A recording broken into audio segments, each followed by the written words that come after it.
You've just done a live stream, you've just played some covers. Are you allowed to release it and put it on things like Spotify and Apple Music and Amazon Music and all the others? Well, the answer is yes, and in today's video, I'm going to show you how.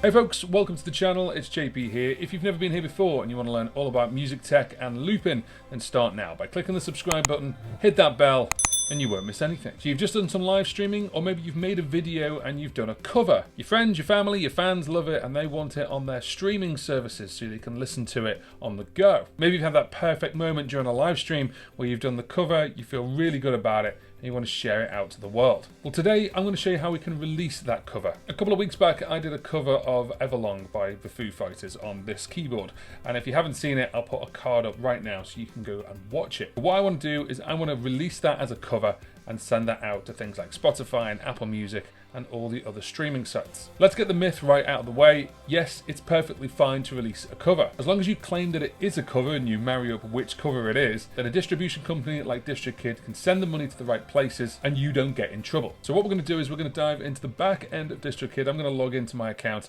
and I'm going to show you how we can release this today. So let's go. So this is my account with DistroKid. As you can see, we've got a couple of tracks here and we've got a couple of things you can do. I'm actually going to click the upload button. Once you do that, this is the page where you actually upload stuff, and it's really, really simple. First of all, we need to tell DistroKid where we're going to send the song. Now you can send it to lots of other places, and there's certain places you might not want to send it to. There's lots of services, obviously, right from Spotify all the way right down to Snapchat. Snapchat is a beta at the moment, and if you click it, it does come up with this sign saying, do you own 100% of the publishing rights for this release, meaning that you wrote the song. So if you're going to release a cover, you can't do that at the moment. However, you can have a look at all the different ones here. There's loads of different ones here, including things like Instagram, Facebook, and TikTok. This is really useful. I'm going to show you why in a minute. Next is the number of songs, and with DistroKid, you can go right up to 35 songs per release, which is just crazy, and you can do unlimited releases, as many as you want. But this is just one song. Has it been previously released? No, it hasn't. Now, the artist or band name, you may have noticed the name there called Tokyo Wasteland. That's the 80s synthwave band I'm part of. I'm going to release this under my own name, so we're going to release it under John Paul. Now, if you haven't done this before and you release music through DistroKid, what it does is it tries to find you on Spotify and Apple Music. Now, I've already done that previously, so it's already found me, it's all set. This release will appear in Spotify and Apple Music alongside the other John Paul releases. That's great. Now, today, as I'm filming this, is the 3rd of April, but what we're going to do is we're going to release it in a week's time, which is the 10th of April. So let's go with the 10th of April. Now you can release a time, which is on Spotify only. What time would you like it to go on? In other stores, it's normally midnight. And then what you can do is you can synchronize the time as well if you want to on Spotify. But I just leave it as the default time, same as midnight's fine. It doesn't matter to me. Now the other thing you can do as well is you can do a pre-order. So you can let people pre-order it and give them a pre-order date. So I'm literally going to do this from tomorrow. Now I'm doing this as an experiment. And what I would recommend you do, certainly if you're going to do a big release like one of your own songs you want to promote, is to do it one month before. I'd really recommend with a pre-order date at least 2 weeks before, and then that gives these services time to gather all the pre-orders, and it just makes it better for you. On day of release you get a big surge, and it actually could then push it onto things like playlists. Next is your record label name. Now mine is just John Paul Music UK. You can put it whatever you want. This is if you've got a label version of DistroKid, which I have. Now we get down to it. The first thing is the album cover. Ideally it should be 3000 by 3000 pixels, so I'm just going to grab this picture, which is the one that was on YouTube, and we'll go choose for upload. Now it's the wrong size and they know that, which is great, because what you can do is you can drag this bar along and actually make it fit. So I'm just going to pop it there, literally, so we've got the name in and you can see me playing the keyboard, and that's fine. Next is language and genre. So you can pick which language it's in and then the genre. So this is me playing the piano. It's quite a ghostly version.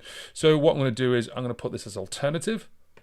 But the secondary genre I am actually going to put down as rock, because it is the Foo Fighters song, which is down as rock. Next is song title, and you need to be aware of a couple of things when you put the song title in. For example, this is Everlong, and I've called it the Ghost Piano version, and it's live. So if I was to put it all in Everlong Ghost Piano version live, all as one word, then it wouldn't look very good on certain stores. So if you're using parentheses at the end of the song title, you need to be aware that you can only use one set of brackets. And then if you're putting something else in, you use the square brackets. For example, you've got this one here, the Best of Times, and they put instrumental. But then with this one, they've got Best of Times featuring Mike McColgan, and then that's got the brackets in, and then this one is instrumental, it's got the square brackets. So for mine, what I've done is I've put Everlong and then in brackets Ghost Piano version, and then with these square brackets I've put live because it was all done in one take. Just beware the bits down here. So if you've got featured artists, how you put them in, it gives you examples. You've got part 1, part 2. If it's instrumentals, for example,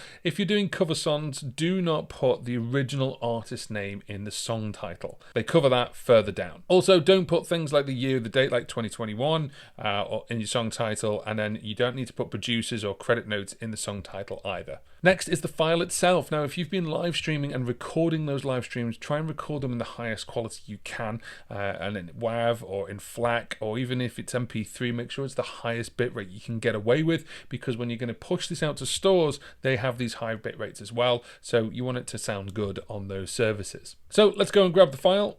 That's the one we've got, Everlong Final in big capitals. So let's go choose for upload. So we've got Everlong Final in there now, and then the next part is the big one, the songwriter. I wrote this song, or I managed the songwriter, it's the original tune, or another artist wrote this, it's a cover song. So this one is a cover, so as soon as you click this, boom, this big bit comes up, and we need to read it and make sure it's okay. Now, an ISRC code basically is a code for every song that's out there, and if you don't have one, you just leave it blank and they'll generate one. Now if you have one, you've got cover songs from other distributors you want to bring over to DistroKid, you can do, and you can just put the ISRC code in there. Now, cover songs, let's go through this. Cover songs are okay. A cover song is a song that you performed and recorded yourself, but the music is written by someone else. For example, when your band plays Smooth Criminal written by Michael Jackson, it's totally okay. DistroKid make it easy and legal to sell cover songs. Okay, so what's the difficult bit? The difficult bit is things like sampling and remixing. Sampling and remixing are probably not okay unless you have authority from that artist. If you've gone ahead and sampled someone or remixed someone, you need permission from those artists that they are okay that you did that. What DistroKid will do regarding covers is they will get a license on your behalf via a third-party vendor. Now, even if you read the small print of this, it even says here, genre changes and embellishments are totally okay and encouraged, as long as the main elements of the song obviously have remained fundamentally unaltered within the new sound recording. But if you've changed the song's language, that fundamentally change how it's sung or how it's pronounced, so that might not be okay. Now, around the world, there are a couple of countries where cover songs are not allowed to be released, and it does say there, so not for sale in India, Pakistan, Mexico, or Canada. Now, there's two fees that you need to understand when releasing a cover. First of all, DistroKid will automatically deduct the legal mandated fee of 9.1 cents per song sold in the US from your earnings, and will send it to the HFA. They will then send it on to the original songwriter. You get 100% of the rest. There's also a fee which is charged, which is $1 per month, which is paid annually. So it's $12 bill to your credit card, and that's to manage the cover song for you. So things like getting the license or licenses, paying the original songwriter every month, and doing the things that are described in these links here. So as long as you're happy with all that, put down the original artist or songwriter and the original song title, and you need to tick this box which says this track does not sample or remix another artist's recording, and that is required. So let's get this sorted. So the artist's name and the artist's song title, and then we need to tick this box. Now the rest of it is the same as if you're going to release your own song. So is there any explicit lyrics in this one? No, there isn't. Is this a radio edit? No, it's clean and has always been clean. Or yes, there is an explicit version. Is it an instrumental or not? Previous clip start time, so let streaming services decide, or let me specifically decide when the streaming is in the good part. You can do that on things like Apple Music and Tik-Tok, which is really useful. So if you go, okay, 47 seconds in is the really cool bit I want everyone to listen to if they're going to do like a 10-second preview or 30-second preview. Then you've got the track price. So if you want basically to set the price, I always just leave it at 99 cents if someone's going to buy it. And then that is it. However, there are a couple of other things you can do as well. For example, you can put a YouTube content ID on there. Now, I'm not going to do that because the song is already on YouTube. So if I was to do that, then it would basically clash. You can do things like store maximizer, so it delivers to new stores as new services come out, they'll automatically add it. You can get a social phone number, which is $12.99 a month. You can get a real US phone number so you can post and text to people. You can do a Shazam and Siri. You can Tidal master and make sure that's encoded in the right way. Leave a legacy, and that's it. And then there's your cover song license there. So this will cost me $12 to do on top of the normal $19.99 a year if you want to add it in. As you can see there, I'm going to be billed $12 to make this happen. The last section is mandatory, and it's just some check boxes just to make sure we've got everything ready and it's in order, and that's it. Next, we click done, and guess what? We're done. It's uploading the artwork, it's uploading the track now, and then what that's going to do is it's going to add it to my release library, and I'll show you that in a second. So once it's finished uploading, you can then see that it's there. It says your release date is cutting it close. We're sending the singles to stores and telling them to make it live on the 10th of April. Because the release date you specifically is less than 4 weeks in the future, it's possible the single won't be live everywhere by your release date. Now, I know this, and this is why I said to you, you need to have 4-week window to make sure A, it gets it out to the stores, but B, it just gives you a bit of time to promote it. I'm just putting it out for next Saturday, and that's it. I'm just going to do that now. So as you're watching this now, it should be there on all the major streaming sites, because as you're watching this, it is now the 10th of April, even though I'm recording this on the 3rd of April, and then you can have a look at that. But due to some stores' internal review process, it can be delayed. So just be aware of that. There's nothing that obviously DistroKid can do about that. It's just the way it is.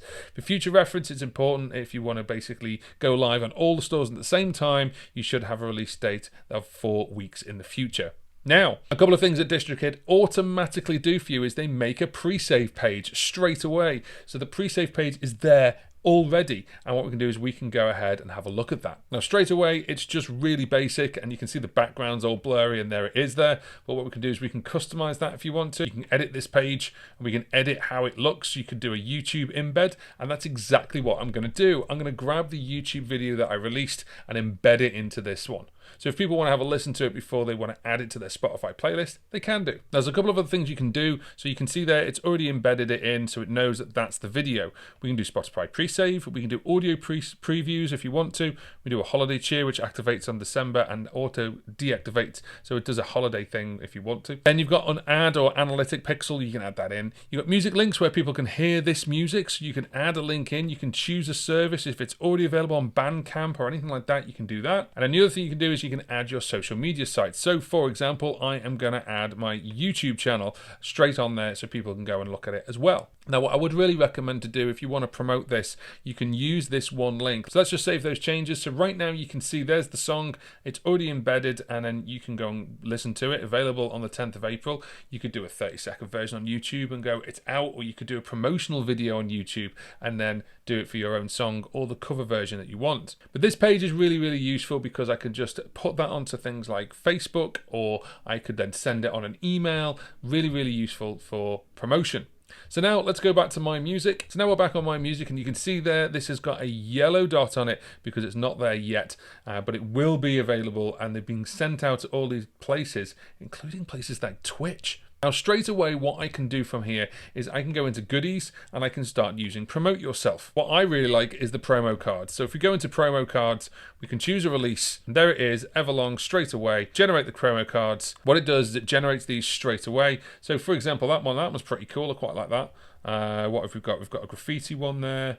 So all you need to do is it says long press on any pic and save it to your phone, or click the picture to share it. So what we can do is I'm going to use that one, and then it just gives me a share sheet, and I can do that. Or what I can do is I can long press it. If you're on your phone, by the way, and you go to this, you can long press and just save it to the camera roll. Then you can use that on things like Facebook or Instagram stories to then promote your music. So there we go, guys. That's how you can release a cover, and I've released Everlong as a ghost piano version, so go check it out if you want to. Obviously the video is there on YouTube for you to watch, but of course now it's going to be available on Spotify and Apple Music and all the other sites as well. So if you want to do this yourself, you can. We've teamed up with DistroKid to give you 7% off your first annual membership, which is $19.99, and then if you were to release a cover, it's just $12 a year, and then that is it. That cover is then out there in the world. So have a look at the link that's on the screen. It's also in the description box below, and then you can start releasing your covers. You could start releasing your own music. You could start releasing the covers that you made on a live stream, as long as the quality is good enough as well. You could release the entire live stream, because you can do up to 35 songs per release if you wanted to. Just a little bit of work to chop up each one of those songs out of the live stream so each song has its own title. But DistroKid make it really, really easy, as you can see, to release a cover